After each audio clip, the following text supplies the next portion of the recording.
Imagine blue lights slicing through the golden haze of a vineyard sunset. Sirens wailing like banshees as cops screech to a halt on your own damn dirt road, all because some clipboard-wielding busybody decided your family legacy was a community eyesore. But here's the kicker: while she's smugly demanding your arrest for trespassing on land that's been yours for generations, she's the one standing on borrowed time. About to choke on her own power trip in the most deliciously ironic twist of justice you've ever seen. In the rolling hills of Napa Valley knockoff suburbia, think picket fences choking out wild vines. Where every lawn is mowed to military precision and community standards are code for soul-crushing conformity, lived Alex Rivera. Alex wasn't your average suburban drone, he was the quiet guardian of a sprawling vineyard that had outlasted 2 world wars, the Great Depression, and more bad harvests than he could count.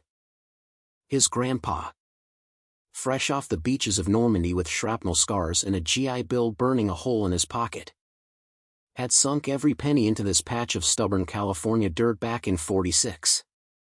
"This ain't just grapes, kid," the old man used to grunt over a battered oak barrel, crushing fruit with boots that still smelled like European mud. "It's blood and sweat bottled up. Feeds the town, employs the folks, keeps the heart pumping." And pump it did. The vineyard wasn't some hobby plot, it was the lifeblood of Willow Creek Estates. Pumping out wines that graced local weddings, fueled harvest festivals where kids chased fireflies under lantern-strung trellises, and put food on tables for seasonal workers who'd become like family. Alex had inherited it all, the gnarled vines twisting like ancient veins, the weathered barn that creaked stories of resilience, and a deed etched in courthouse granite that predated the HOA by decades. Broad easements, agricultural protections, the works. Untouchable. Or so he thought. But in a neighborhood where progress meant slapping vinyl siding over history, Alex's untamed rose stuck out like a rebel flag in a sea of beige. He kept to himself, pruning in the dawn mist, observing the cul-de-sac circus with a wry smile. Whispers had started years ago that Rivera's a holdout, dragging down property values with his rustic mess. Alex heard the gossip at the corner store, felt the side eyes from minivan moms, but he shrugged it off. Patience was his weapon. He'd seen vines weather frost that'd kill lesser plants. Little did he know, the real frost was about to hit. Courtesy of one Gloria Call Me Chairwoman Hargrove, the HOA's self-crowned empress. A woman who wielded bylaws like a scepter and smiled like a shark in pearls. Gloria Hargrove wasn't born, she was assembled in some HOA factory. All crisp blazers, highlighted hair frozen in place, and a voice that dripped honeyed condescension. For the greater good, she'd coo at meetings, her manicured nails tapping agendas that turned neighbors into suspects. But beneath the bless-your-heart facade lurked a control freak who saw every unapproved mailbox as a personal affront. She'd risen to HOA president not by charm but by bulldozing dissent, fining the elderly widow for a non-compliant bird feeder, badgering the young couple over their garish holiday lights until they sold and fled. Standards build equity, she'd preach. But really, it was about her throne. Fear of losing it made her paranoid, turning minor gripes into crusades. And Alex's vineyard? It was her white whale. One crisp autumn morning, Gloria marched up the gravel drive, heels stabbing the earth like daggers, sunglasses perched like a crown, clipboard in hand. She scanned the fence, cedar posts hammered by Grandpa Rivera himself. Scarred but steadfast. "Mr. Rivera," she purred, voice laced with faux sympathy. "This relic doesn't align with our aesthetic guidelines. We'll need it replaced with approved composite. For harmony's sake." Alex paused mid-prune, shears dripping sap, and met her gaze levelly. "Harmony? This fence predates your rulebook, Miss Hargrove." It's grandfathered in, literally. Her laugh tinkled like breaking glass. Oh. Honey. Progress waits for no one. Think of the children, splinters could be a liability. Alex bit back a retort, noting how her eyes flicked to the horizon. Greedy for the land's sweep. He didn't snap, he observed. That night, over a glass of his own Cabernet, he pulled the deed from the safe, fingers tracing the faded ink. Bring it, he muttered. But Gloria wasn't done. The first violation notice arrived taped to the barn door like a scarlet letter: unauthorized agricultural structures, remove or face fines. Alex chuckled darkly, imagining her dictating it with a martini in hand. Unauthorized? On my own land? He filed it away. But the whispers amplified. At the HOA newsletter drop, his vineyard was subtly shaded as a potential health hazard, pesticide concerns. Neighbors averted eyes at the mailbox cluster, one even crossed the street. Alex felt the sting. But he stayed silent, gathering intel like roots drawing water. Gloria's next visit came with a drone buzzing overhead. Its were mocking the birds. Just ensuring compliance, she called from the property line, waving cheerily as the lens dipped low. Alex waved back. Smile tight. But inside, gears turned. He knew her type, all bark. No bite unless unchallenged. Time to sharpen his own shears. The escalation hit like a bad vintage, sour and relentless. Gloria's notices multiplied like weeds after rain: excessive clutter, barrels must be screened. Safety violation, pruning stakes resemble hazards. Each one slapped on with theatrical flair. Her perfume lingering like a bad omen. Alex collected them in a folder labeled Comedy Gold, but the humor soured when the rumors ramped up. At the community barbecue, mandatory attendance. Of course, Gloria held court by the grill, voice carrying like smoke. It's such a shame about the Rivera place. I hear they're skimping on regulations, could be contaminating the groundwater. Gasps rippled, a mom pulled her kid from the punch bowl. Alex overheard from the shadows, sipping his contraband wine. Contaminating? We've been organic for years. But he didn't confront, he documented. That night, an anonymous tip to the local paper echoed her lies: vineyard owner flouts rules, endangers neighborhood. Shares spiked on the community Facebook group. Comments piling on, about time someone cracked down. Alex's inbox flooded with concerned emails. But he replied politely, planting seeds of doubt: check the facts, folks. Gloria smelled blood, upping the ante with surprise inspections. Her minions, eager bored lackeys, tramped through the edges, snapping photos, crushing shoots. Trespassing, Alex warned one, voice calm as a still pond. The guy smirked. Chairwoman's orders, for the greater good. Alex's jaw tightened.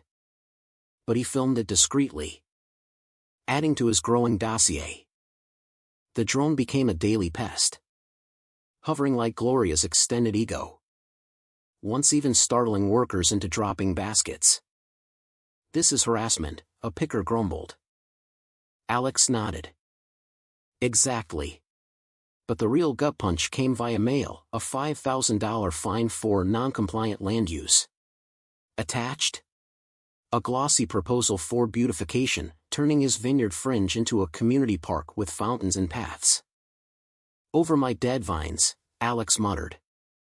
But the isolation gnawed. Neighbors who'd toasted at his harvests now ghosted him, one even reported his suspicious late-night prunings. Gloria's masterpiece? A town hall whisper campaign: Rivera's hiding something, why else fight the rules? Alex endured. But fury simmered. He hired a quiet PI. Uncovering Gloria's expenses, HOA funds funneled to her nephew's landscaping firm. Community patrols that were yacht trips on the bay. Gotcha, he whispered. Patience coiling like a vine ready to snap. Gloria, sensing pushback, doubled down at the next meeting. We must protect our values, she declared. Projector flashing her sanitized vision of his land. Mr. Rivera's refusal is selfish, think of the equity loss. Murmurs agreed. Alex sat silent in the back, notebook in lap, sketching her hypocrisy. Selfish? Says the Queen, siphoning dues for personal perks. But aloud? Nothing. Yet. The powder keg ignited at the annual HOA assembly. A fluorescent-lit farce in the community center where Gloria reigned supreme. She strutted to the podium, pearls gleaming under harsh lights. Voice booming, fellow residents. Our progress continues despite obstacles. Her eyes darted to Alex in the crowd. Smirk curling. We've issued necessary corrections to maintain our pristine standards.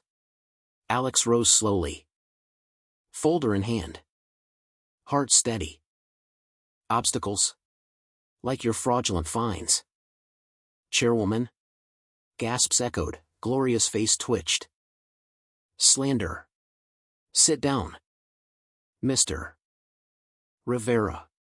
But he didn't. Let's talk facts. He clicked a remote, hacked from her own projector feed, and slides lit up, receipts for her business lunches at 5-star spots. Contracts to relatives. Bank statements showing dues diverted to her boat slip. This isn't governance, it's grift. The room erupted in murmurs, a widow in the front row. Mrs. Patel, who'd been fined for her unsightly garden gnomes, stood. That's my dues paying for her yacht. I skipped meds to pay that. Gloria stammered. Clipboard shaking. This is context. Necessary expenditures for oversight. Laughter bubbled, dark. Incredulous. Oversight? Like your drone spying on my workers? Alex pressed. Voice me, am I slicing? Or the rumors you spread about poison? We've got lab tests proving organic, unlike your ethics. More slides, emails from her account plotting to neutralize the holdout. Gloria's face reddened. Voice pitching to a screech. You don't understand. I have connections, my brother-in-law's on the county board. This ends now. But the attorney she'd unwittingly CC'd on those emails stepped forward from the crowd. Badge flashing. Actually, it ends with charges, embezzlement, harassment, fraud. Deputies materialized at the doors. Boots thudding. Gloria backed up. Heels clacking. You can't. I'm the chairwoman, for the greater good. The cuffs snapped on with a metallic click that echoed like sweet revenge. Phones lit up, capturing her wild-eyed flail. This is outrageous. I'll sue. But the crowd's laughter drowned her. A cathartic roar as she was let out. Pearls Askew. Clipboard clattering to the floor. Alex watched. Satisfaction blooming like a perfect harvest. Justice didn't whisper, it bellowed. In the aftermath, Willow Creek exhaled like it had been holding its breath for years. Prosecutors pounced. Freezing Gloria's assets, goodbye. Yacht, hello. Auction block. Headlines screamed, HOA tyrant busted in Vineyard vendetta. Memes exploded, Gloria's mid-arrest screech captioned, when your bylaws backfire. Neighbors who'd cowered now shared stories. Forming a new board with transparency rules etched in stone, no more secret slush funds. Mrs. Patel got her refund with interest. Tearfully toasting Alex at the next Harvest Fest, you gave us back our voices. The vineyard? Locked under state conservation easements. Forever shielded from petty tyrants. Alex walked the rows at dawn. Shears in hand. The air free of drone hums. Grandpa's journal sat open on the barn table. Protect the land, it'll protect you. He'd done just that. With patience sharper than any blade. The valley pulsed anew, festivals louder. Wines bolder. Community unbreakable. Gloria? Last seen in court. Pearls swapped for an orange jumpsuit. Sputtering excuses to a judge who wasn't buying. Power. It turns out. Tastes bitter when force-fed back. But here's the real twist to chew on. Was Gloria the villain? Or just a symptom of a system that lets clipboard kings rule unchecked, until one holdout flips the script? Right or wrong? You tell me, who's the real threat to community in stories like this?